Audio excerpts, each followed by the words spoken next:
বিশ্বনবী সাইয়্যিদুল আম্বিয়া খাতামুন নবিয়্যিন হওয়ার পরেও নিজেকে বলতেন আমি আল্লাহর গোলাম। দোয়াতে বলতেন আল্লাহুম্মা ইন্নী আবদুক ওয়া ইবনু আবদিক ওয়া ইবনু আমাতিক নাসিয়াতি বিয়াদিক। বিশ্বনবী বলতেন আল্লাহ আমি আপনার গোলাম, গোলামের ঘরের গোলাম, বান্দির ঘরের গোলাম, আমার 14 গোষ্ঠী আপনার গোলাম। বিশ্বনবী নিজের কি বলতো? আল্লাহ আমি গোলাম। নিজেকে রাসূল বলার আগে আগে বলতো ইন্নী আব্দুল্লাহি ওয়া রাসূলু, আমি আল্লাহর আব্দ, গোলাম এবং তার রাসূল। ঠিক কি না? এজন্য সবচেয়ে বিনয়ী ছিলেন বিশ্বনবী, সবচেয়ে কোমল আচরণের ছিলেন বিশ্বনবী। তাই বিশ্বনবীর সম্মানকে বাড়িয়ে দিয়েছে কে?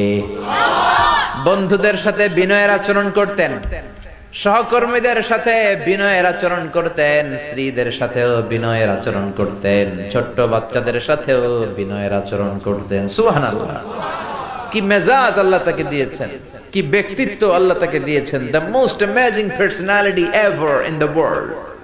পৃথিবীতে বিশ্বনবীর চাইতে শ্রেষ্ঠ ব্যক্তিত্ব আর হতে পারে? বিশ্বনবীর গোলাম, বিশ্বনবীর খাদেম ছিল আনাস, 8 বছরের ছোট্ট আনাস। আনাসের মা এসে বলে নবী খোয়াই দিমুকা আনাস, আমার ছেলেরে আপনার খাদেম বানিয়ে দিয়ে গেলাম। বিশ্বনবী বললেন ঠিক আছে আমি গ্রহণ করলাম। ছোট্ট আনাস আর কি করবে? বিশ্বনবীর মেসওয়াক টেনে দেয়, অজুর পানি এনে দেয়, বিশ্বনবীর জামা কাপড় এনে দেয়। বিশ্বনবী একদিন আনাসরে বললেন ও আনাস আমার শাম দেশের জুব্বাটা ঘর থেকে নিয়ে আসো। বিশ্বনবী জুব্বা শামিয়া পছন্দ করতেন।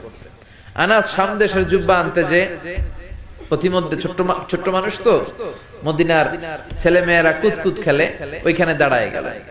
বিশ্বনবী যে জামা আনতে বলছে ভুলেই গেলেন, দাঁড়িয়ে খেলতে আরম্ভ করলেন। আধা ঘন্টা 1 ঘন্টা হয়ে যায়, নবীর জামা আসে না। নবী ভাবলেন কিরে আনাস রে কখন পাঠালাম জামা আনতে, আনে না কেন? মনে হয় ভুলে গেছে, যাই কি আর করা, নিজের জামা নিজেই নিয়ে আসি। তো জামা আনতে গেলেন, নিজেই বেরোলেন। মদিনার প্রতিমধ্যে দেখলেন যে আনাস বাচ্চাদের সাথে খেলে। বিশ্বনবী কিছুই বললেন না, নিজেও যে খেলা দেখতে শুরু করলেন। আনাস খেলতে খেলতে হঠাৎ আনাসের চোখ বিশ্বনবীর চেহারার দিকে পড়ল। পড়ার সাথেই মনে পড়ছে হায় হায় নবী না জামা আনতে পাঠাইছিল, ভুলে গেছি। আনাস বলে বিশ্বনবীরে দেখে আমার কলিজার এদিকে না, এদিকে উঠে গেছে ভয়। কিন্তু বিশ্বনবী আনাসের একটা ধমকও দেয় নাই, একটা গালিও দেয় নাই, চোখও গরম করে নাই, শুধু একটা মুচকি হাসি দিয়েছে। কি দিয়েছে?